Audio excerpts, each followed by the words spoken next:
The sound of skin striking skin echoed through the decorated hall, silencing every guest in an instant. Time seemed to freeze as Amara's head snapped to the side from the force of James' palm. Her white veil fluttered with the movement, and a single tear escaped before she could stop it. 300 guests sat in shocked silence, forks and glasses suspended in midair. No one moved. No one spoke. The beautiful outdoor wedding venue with its fairy lights and flower arrangements suddenly felt cold and hostile. Amara slowly turned her face back toward James, her new husband of exactly 47 minutes. Her dark eyes, usually so warm and full of life, had turned to stone. The red mark on her cheek stood out harshly against her deep brown skin, but the pain in her heart was far worse than any physical sting. "What did you just do?" she whispered, her voice somehow carrying through the silent hall despite its softness. James stood frozen, staring at his own hand as if it belonged to someone else. Horror dawned on his face as he realized what he'd done. The champagne glass in his other hand slipped from his fingers and shattered on the floor, breaking the spell of silence. Suddenly chairs scraped back. Amara's father lunged forward but was held back by her brothers. James' best man stepped between them, confusion written across his face. The wedding planner covered her mouth in shock. Amara's mother rushed to her side, but Amara held up her hand, stopping everyone. "Don't," she said, her voice stronger now. "Nobody move." She stood tall in her wedding dress, a vision in white lace against her beautiful dark skin. The dress she had spent months choosing, the day she had spent years dreaming about, all shattered by a single moment of uncontrolled anger.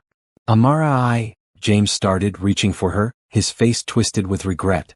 "Don't touch me," she said firmly, stepping back. Her mind raced, trying to make sense of what had just happened. James had never hit her before. Never even come close. They had been together for 4 years, and while they had their fights like any couple, he had never shown this side of himself. The crowd watched in stunned silence as Amara gathered the train of her dress and walked with quiet dignity toward the exit. Her best friend Rose quickly followed, throwing a disgusted look at James as she passed. "Wait," James called out, desperation in his voice. "Please, Amara, wait."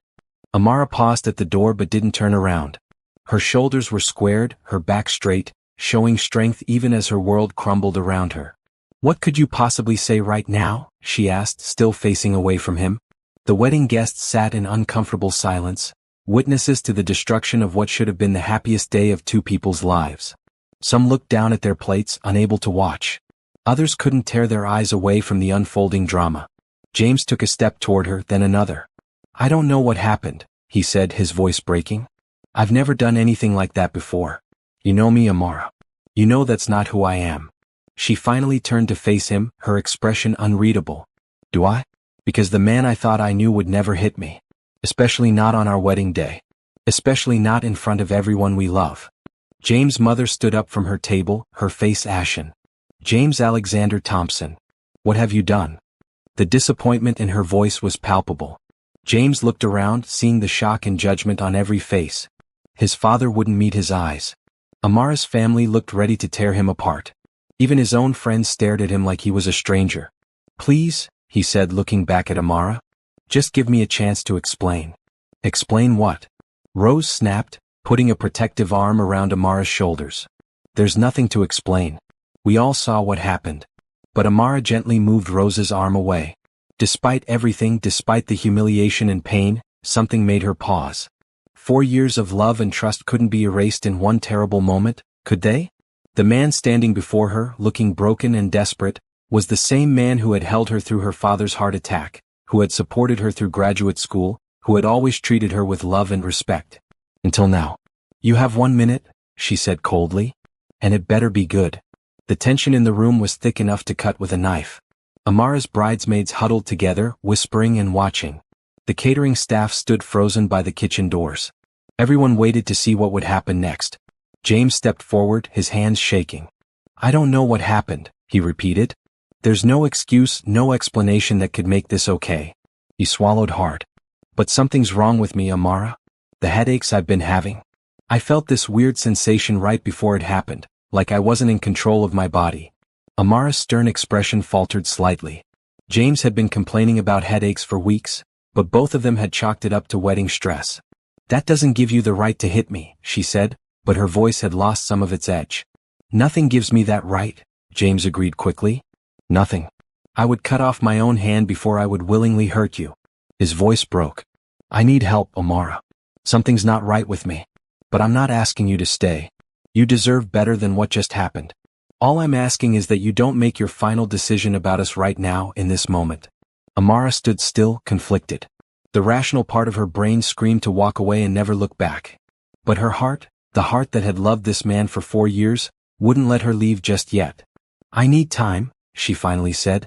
And you need to figure out what's going on with you. With that, she turned and walked out of the reception hall, her white dress trailing behind her. The door closed behind her with a soft click that somehow sounded like the end of everything. James stood alone in the middle of the room, surrounded by shocked faces and broken dreams, wondering if he had just lost the love of his life forever. The days following the wedding were a blur for Amara. She stayed at her parents' house, surrounded by family who tried their best to comfort her while barely containing their own anger. Her phone buzzed constantly with messages from concerned friends and family, but she couldn't bring herself to respond to any of them. She felt numb, disconnected from the world around her. You don't have to decide anything right now, her mother said gently, sitting beside her on the bed. Take all the time you need. Amara nodded, staring out the window at the neighborhood where she'd grown up. I keep replaying it in my mind, she whispered. Trying to make sense of it. He never showed any signs, Mom. Not in 4 years. Her mother sighed, taking Amara's hand in hers. Sometimes people hide who they really are. And sometimes... She hesitated. Sometimes good people do terrible things. Which one is James? Amara asked, her voice small. I don't know, sweetheart. But I do know that you don't have to figure that out today. The marriage is so new, an annulment would be simple. Amara nodded again, but the thought of erasing her marriage as if it had never happened brought fresh tears to her eyes. Despite everything, she couldn't bring herself to hate James. Not yet, anyway. Across town, James sat in a sterile examination room, waiting for the doctor to return with his test results. The wedding incident had escalated quickly, first a CT scan, then an MRI, then more tests when they found something concerning. Dr. Parker returned, holding a folder and wearing a serious expression that made James' heart sink. We found the cause of your headaches and the episode at your wedding, the doctor said, sitting down across from James. You have a small brain tumor pressing on an area that can affect impulse control and emotional regulation. James felt the blood drain from his face. A tumor? Is it? Am I going to die? It's benign, Dr. Parker assured him quickly. And its location makes it operable with a good chance of complete recovery. But left untreated, it could continue to cause these episodes of uncharacteristic behavior, headaches, and potentially other neurological symptoms. James slumped back in his chair, feeling relief and fear in equal measure. So what happened at my wedding? It wasn't really me? Neurologically speaking, sudden aggression can definitely be a symptom of a tumor in this location. It doesn't mean you're not responsible for your actions, but it does mean there's a medical explanation for behavior that's out of character for you. James nodded slowly, trying to process everything.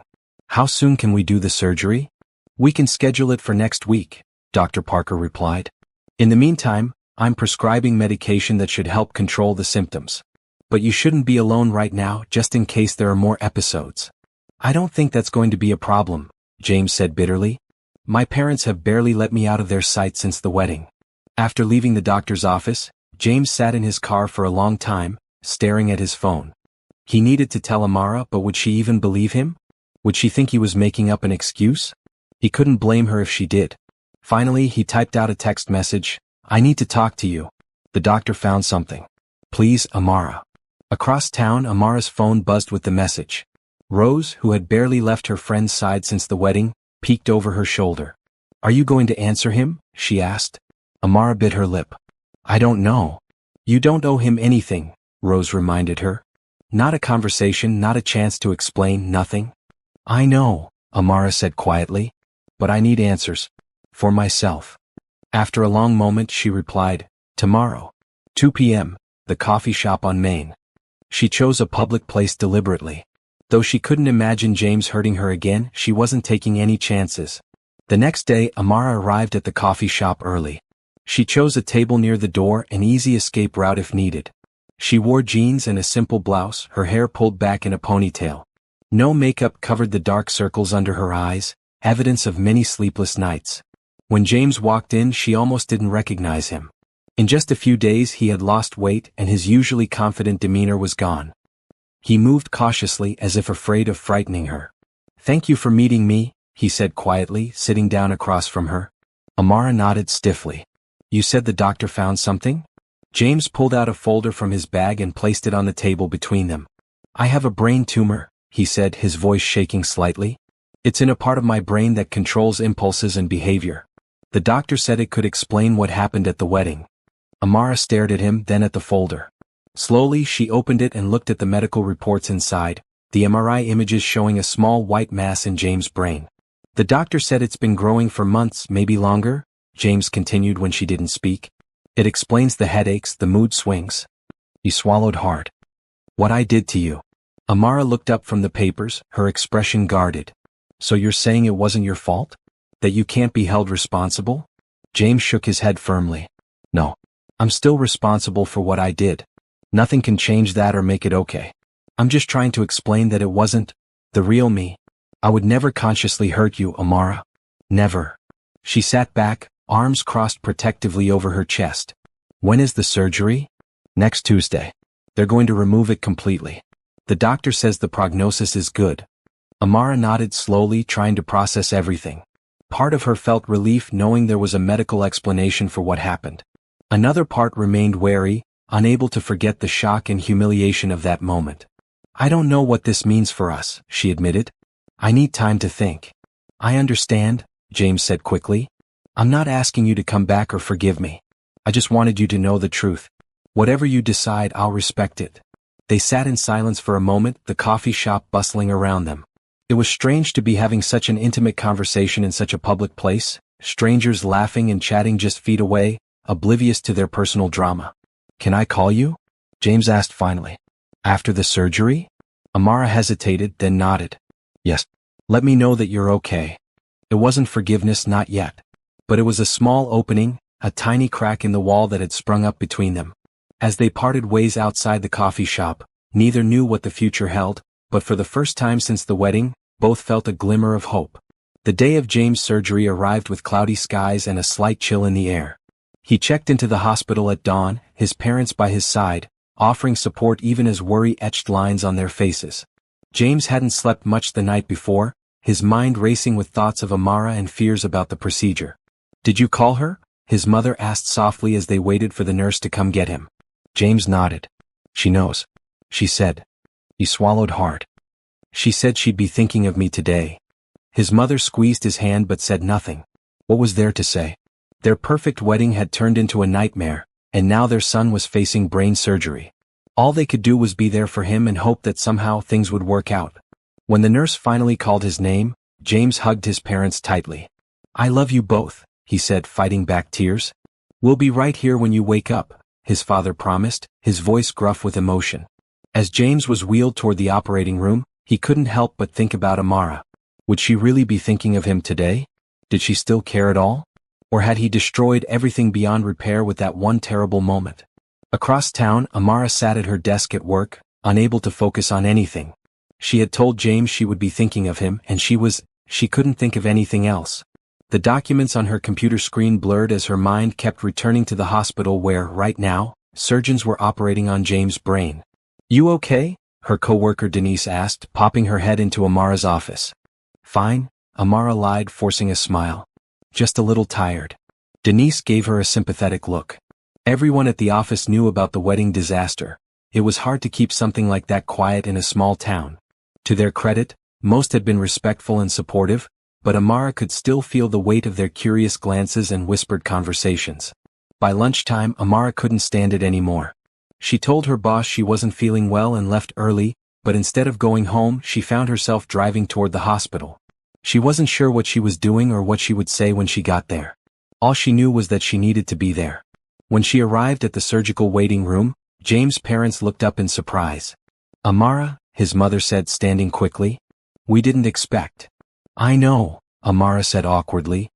I needed to be here. Is there any news?" "He's still in surgery," James' father replied. "They said it could be several hours."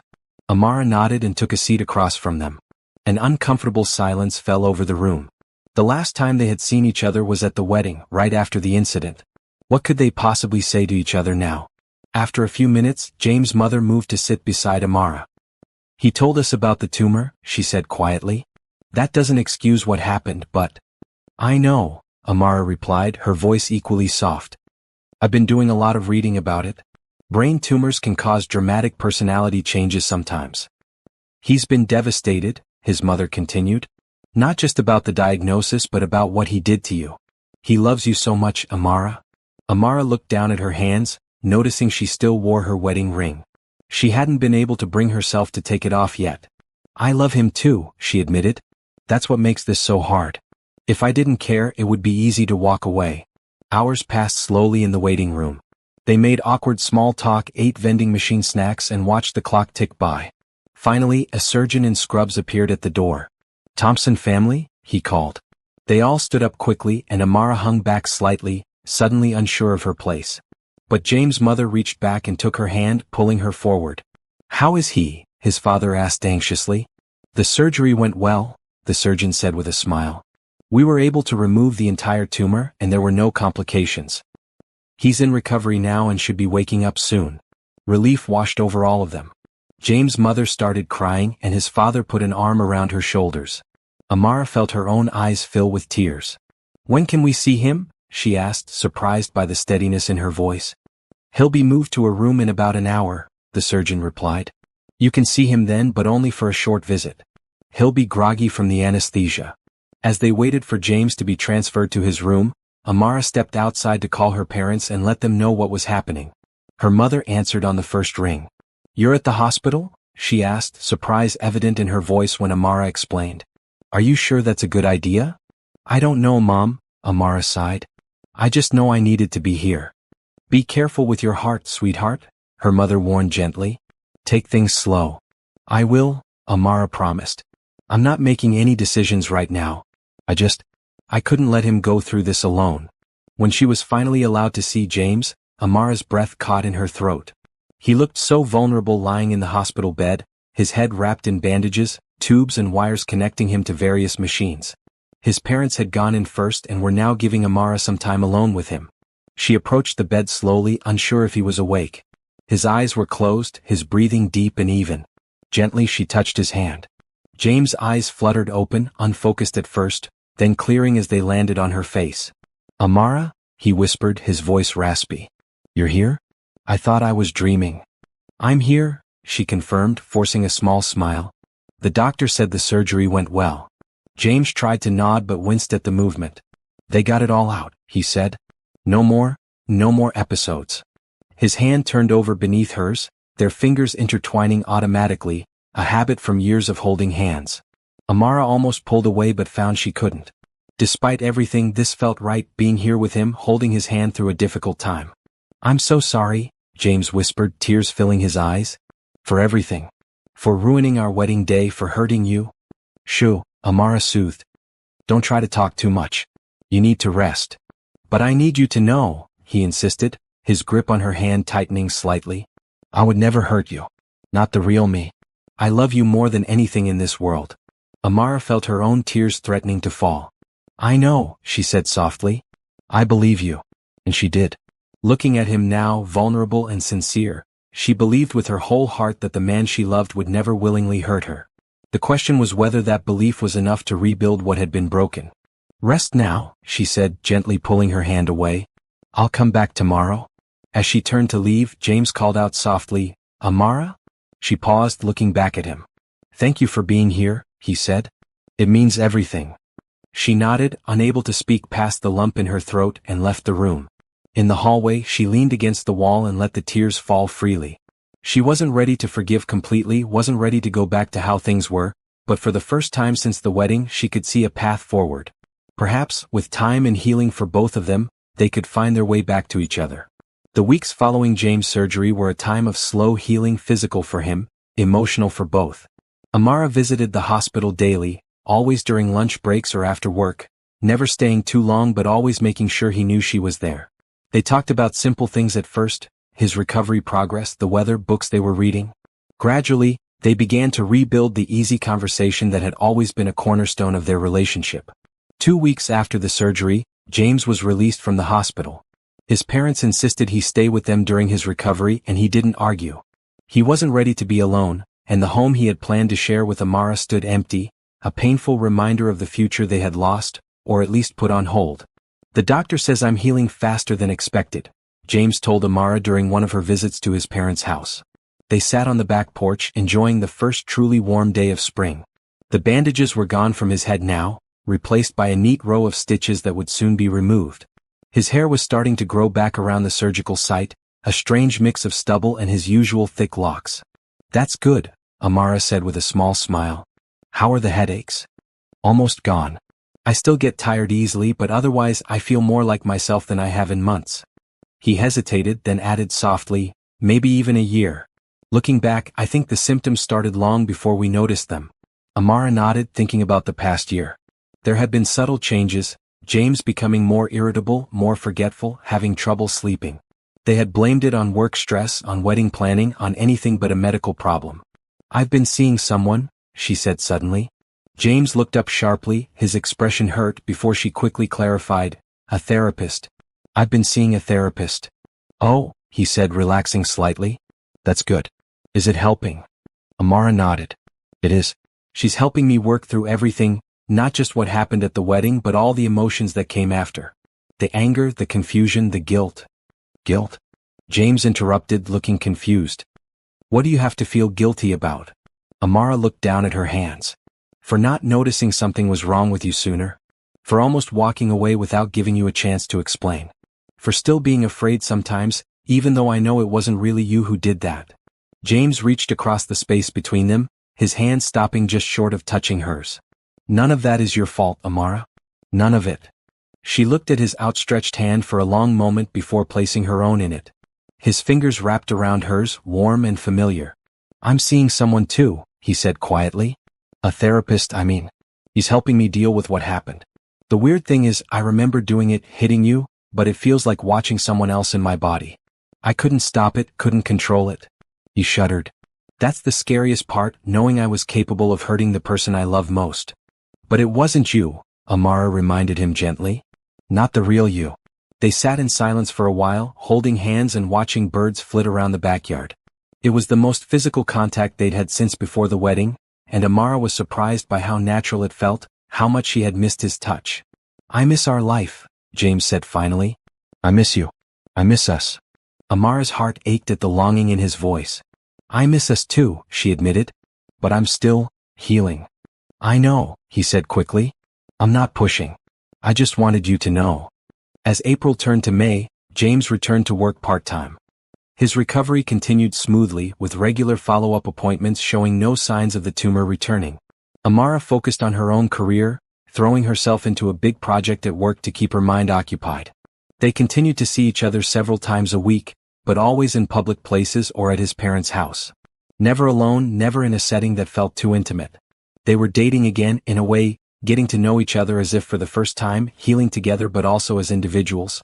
One evening in late May, James invited Amara to dinner at a new restaurant downtown.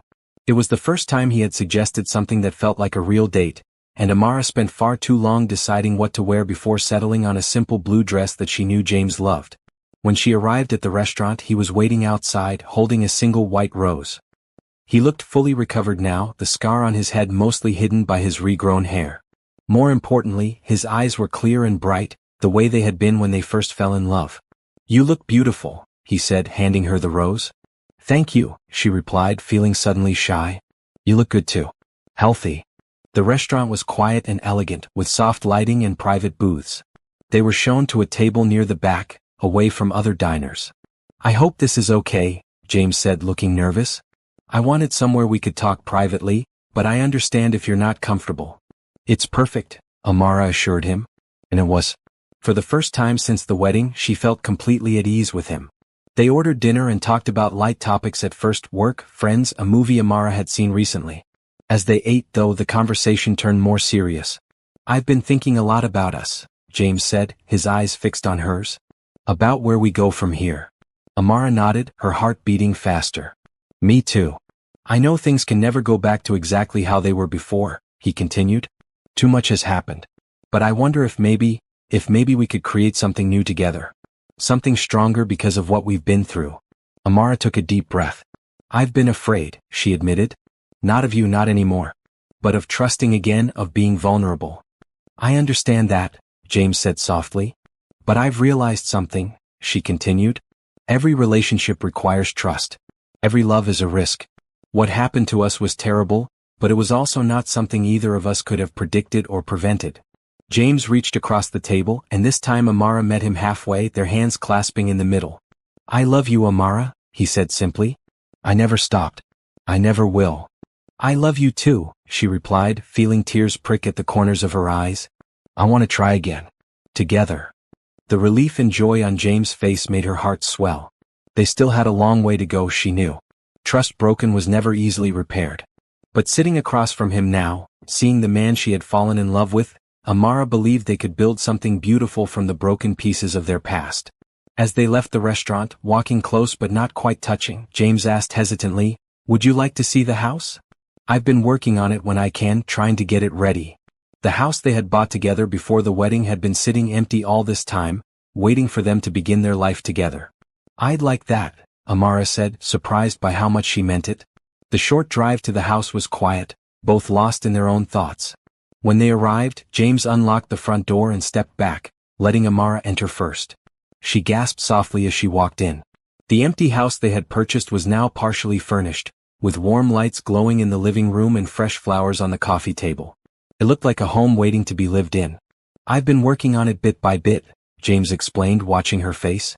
Not pressuring you to move in or anything, just hoping. Believing that someday this could still be our home. Amara walked slowly through the rooms, touching furniture and decorations, all chosen with care to match the style they had picked out together months ago. In the kitchen she found her favorite tea in the cupboard. In the living room, pictures of them from happier times sat framed on shelves.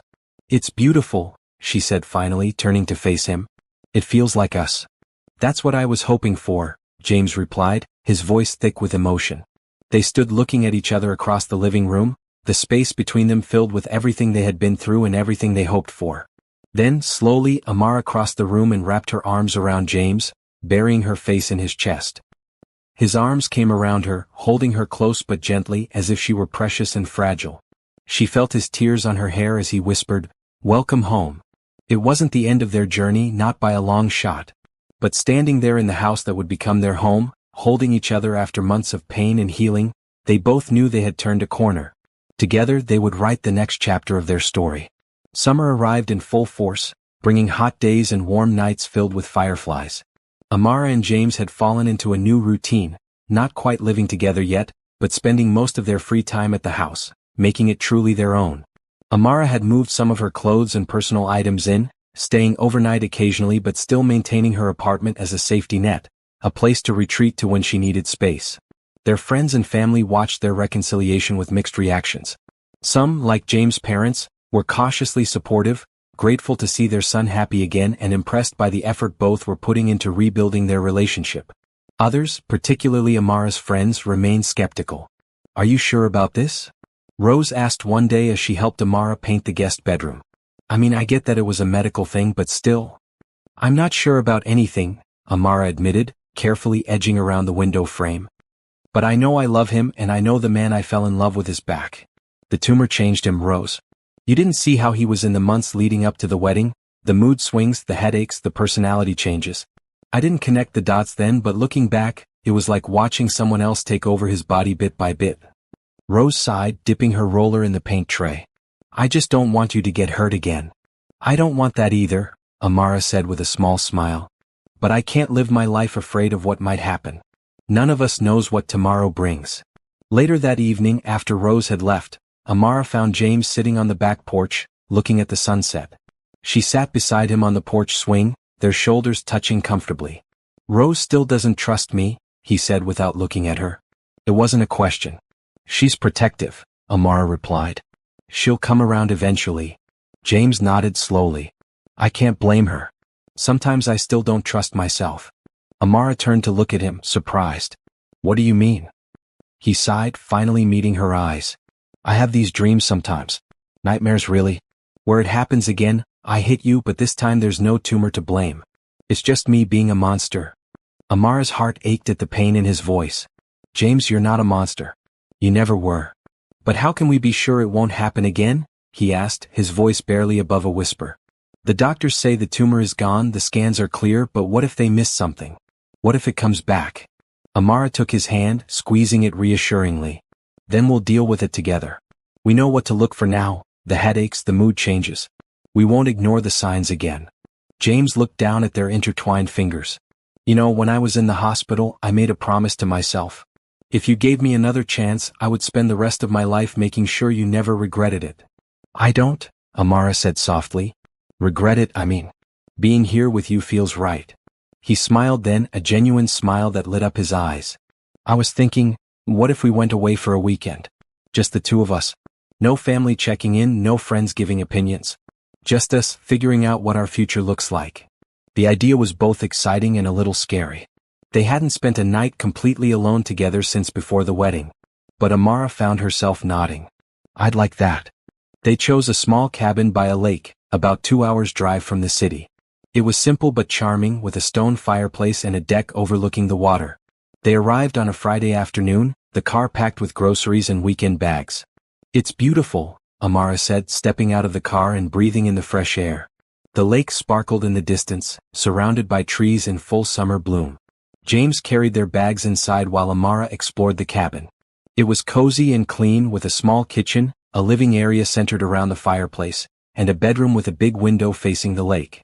Something about the quiet simplicity of the place felt healing, as if they had stepped outside of time and away from all their problems. They spent the afternoon settling in, unpacking groceries and walking down to the lake.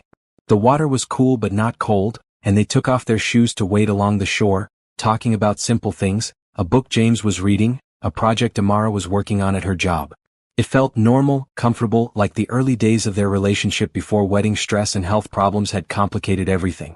As evening fell, they cooked dinner together, moving around the small kitchen with the easy coordination of two people who knew each other well. James made his specialty pasta sauce while Amara prepared a salad, their conversation flowing naturally from topic to topic. After dinner, they sat on the deck with glasses of wine, watching the sunset paint the sky in shades of pink and gold. In the growing darkness, fireflies began to appear, tiny flashes of light dancing over the lake. I've missed this, James said softly, looking at Amara's profile in the fading light. Just being with you. Not talking about doctors or therapists or family opinions. Just us. Amara turned to face him, her expression serious. I've missed it too. But we can't pretend the hard stuff didn't happen. It's part of our story now. I know, James agreed. And maybe that's not entirely bad. We've both changed. Grown stronger in some ways. They fell silent, watching the last colors fade from the sky as stars began to appear. When Amara shivered slightly in the cooling air, James hesitated, then put his arm around her shoulders. She leaned into him, fitting perfectly against his side as she always had. When I was in the hospital, James said after a while, I had a lot of time to think about us. About what I wanted for our future. And I realized something important. What's that? Amara asked, looking up at him. That even if we never got back together, even if you decided you couldn't trust me again, I would still be grateful for the time we had. You made me a better person, Amara. You showed me what real love looks like. Tears pricked at Amara's eyes. Even after everything that happened? Especially after everything that happened, he said firmly. You could have walked away. No one would have blamed you. But you stayed. You gave me a chance to explain, to heal, to make things right. That's real love. Amara reached up to touch his face, her fingers tracing the line of his jaw. I couldn't walk away, she admitted. Even when I was angry and hurt, even when I wasn't sure we had a future, I couldn't stop loving you. James turned his head to kiss her palm, a gesture so tender it made her heart ache. Slowly, giving her every chance to pull away, he leaned down and kissed her lips. It was their first real kiss since before the wedding, soft and tentative at first, then deepening as Amara responded, her arms sliding around his neck. When they finally broke apart, both were breathless. I should probably set up the couch for me to sleep on, James said, his voice rough with emotion. But Amara shook her head. No, she said softly. Stay with me tonight. Later, lying in bed with James' arms around her, Amara felt a peace she hadn't experienced in months. Outside, the moon shone on the lake, and the occasional hoot of an owl broke the night silence. They had made love slowly, rediscovering each other with gentle touches and whispered words of affection. It felt like coming home. What are you thinking about?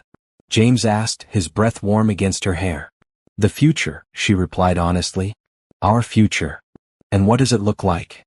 Amara smiled in the darkness. It looks good. Different than I imagined before, but good. James tightened his arms around her. I love you, Amara. Whatever comes next, we'll face it together.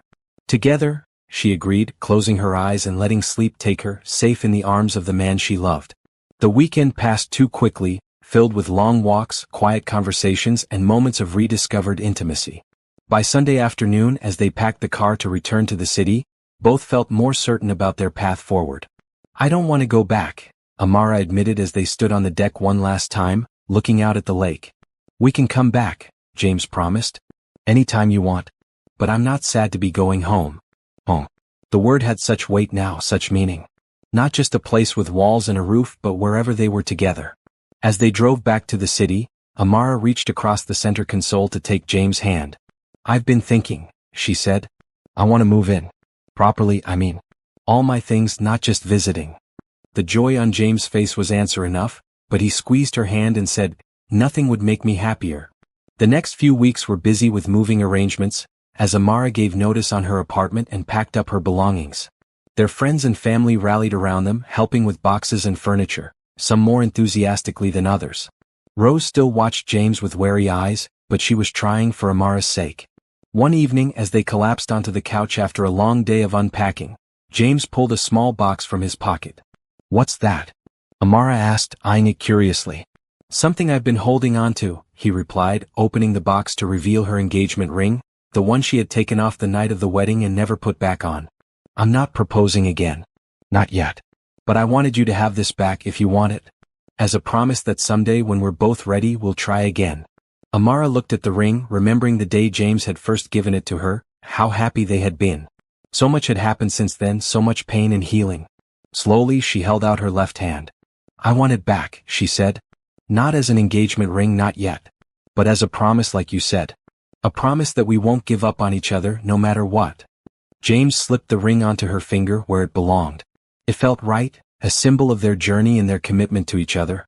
No matter what, he agreed, pulling her close for a kiss that sealed their promise. 1 year later, on a perfect summer day, Amara stood in the small dressing room of a garden venue, looking at herself in the mirror. Her wedding dress was simpler this time, an elegant ivory sheath that skimmed her curves and complemented her dark skin. Her hair was styled in loose curls, adorned with tiny white flowers. You look beautiful, her mother said, adjusting the neckline slightly. Are you nervous? Amara shook her head, smiling. Not at all. Not this time. It had been a journey to get to this day, a path with unexpected turns and obstacles. After moving in together, they had taken things slowly, rebuilding their relationship day by day. James continued to be healthy, with no signs of the tumor returning. They had both continued therapy, separately and together, working through the trauma of what had happened and learning better ways to communicate and support each other. 6 months ago, on the anniversary of their first disastrous wedding, James had proposed again properly, with a new ring to symbolize their new beginning. The old engagement ring now hung on a chain around Amara's neck, a reminder of where they had been and how far they had come. This wedding was different in every way. Small and intimate, with only 50 guests instead of 300. Held in a garden rather than a grand hall. No elaborate decorations or expensive catering, just simple beauty and the people who truly mattered to them. A knock on the door interrupted Amara's thoughts. Rose poked her head in, looking stunning in her bridesmaid dress.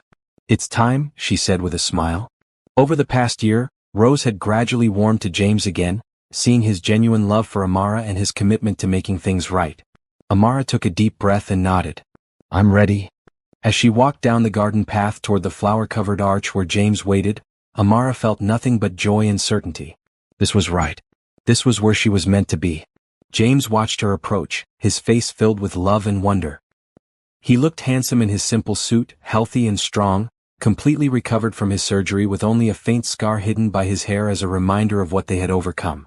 When she reached him, he took her hands in his, squeezing them gently. You are so beautiful, he whispered, his voice catching. The ceremony was short and meaningful. They had written their own vows this time, wanting to speak from the heart rather than repeat traditional words. Amara, James began, his voice strong and sure. I stand here today humbled by your love and strength. You saw me at my worst and my best and you chose to stay. You fought for us when it would have been easier to walk away. I promise to spend every day of the rest of my life earning the trust you've placed in me. I promise to listen when you speak, to hold you when you need comfort, to laugh with you in joy and stand by you in sorrow. Most of all, I promise to remember that love is not just a feeling but a choice I make gladly, every morning when I wake up beside you and every night when I fall asleep with you in my arms. You are my heart, my home, my forever. Tears slipped down Amara's cheeks as she listened, but they were tears of happiness. When it was her turn, she took a deep breath and met his gaze steadily. James, she said, our story is not a perfect fairy tale. It's something better, it's real. We have faced challenges that would have broken other couples, and we've emerged stronger, more loving, more committed. I've learned that true love isn't about perfect moments but about standing together through the imperfect ones. I promise to remember that lesson. I promise to be your partner in all things, to celebrate your joys and help carry your burdens. I promise to grow with you, to build a life that reflects the depth of our love and the strength of our commitment. You are the love of my life today and always. As they exchanged rings and were pronounced husband and wife, the small gathering of friends and family erupted in applause. This time, when James kissed his bride, there was no shadow hanging over them, no hidden illness waiting to strike. There was only love, pure and tested and true. The reception was held in the same garden, with tables set up under strings of lights and a small dance floor created on the lawn. As evening fell, James led Amara to the center of the floor for their first dance. He held her close, swaying to the music, their foreheads touching. How are you feeling, Mrs. Thompson? He asked softly. Happy, she replied simply. Completely, perfectly happy. Around them their loved ones watched with smiles and some with tears. They all knew the journey this couple had taken to reach this moment, the pain and healing that had brought them here. You know, James said as he spun her gently under his arm, when I think about what happened at our first wedding, I'm almost grateful. Amara raised an eyebrow, surprised. Grateful? He nodded, pulling her close again. If it hadn't happened, we might never have discovered the tumor until it was too late. And we might never have learned how strong our love really is, how much we can overcome together. Amara considered this, resting her head on his shoulder. I never thought of it that way before, she admitted. But you're right. It was terrible, but it led us here to this moment. And I wouldn't trade this for anything. As the night went on, they danced with their parents, laughed with their friends, and cut a simple cake that tasted far better than the elaborate creation from their first wedding. When it was time to leave, their guests lined the garden path, holding sparklers that lit up the darkness. James took Amara's hand as they prepared to run through the tunnel of light. Ready for our next adventure? He asked with a smile. With you? She replied, squeezing his hand. Always. They ran together through the sparkling path, laughter and love carrying them forward into their future, a future they had fought for, a love they had earned through pain and healing and unwavering commitment to each other. Later that night, in the quiet of their hotel room, James held Amara close, his fingers tracing patterns on her bare shoulder. I was thinking, he said thoughtfully, about how different this feels from last time. It feels real, Amara replied, looking up at him. Last time we were caught up in the spectacle of it all, the big venue, the hundreds of guests, the perfect clothes and food and flowers. This time it was just about us. Our love. Our commitment. James nodded, pressing a kiss to her forehead.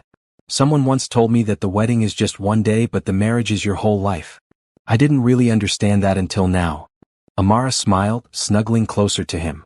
We've already started our marriage, really? This past year, living together, working through everything. Today just made it official. Official and perfect, James added. No medical emergencies, no family drama. Just us promising forever. Forever, Amara repeated, closing her eyes contentedly. I like the sound of that. As they drifted off to sleep in each other's arms, both reflected silently on the journey that had brought them to this place. The pain had been real, the challenges significant, but in overcoming them, they had built a love stronger than either could have imagined. Their story wasn't a fairy tale but something far more valuable, a testament to the power of forgiveness, the strength of commitment and the healing magic of true love. In the years that followed, they would face other challenges as all couples do. There would be arguments and misunderstandings, moments of frustration and times of grief. But there would also be joy beyond measure, the birth of their children, professional successes, quiet evenings at home and exciting adventures abroad. Through it all, they would remember the lesson they had learned so painfully at the beginning of their marriage, that love is a choice, made new each day, and that together they could overcome anything. And sometimes, on quiet anniversaries, they would return to that little cabin by the lake where they had found their way back to each other. They would sit on the deck, holding hands as the sun set over the water, grateful for the second chance that had given them this beautiful life together. Their love story hadn't begun perfectly, but it had grown into something real and lasting. Something worth fighting for. Something neither would ever take for granted again. And really, isn't that the greatest love story of all?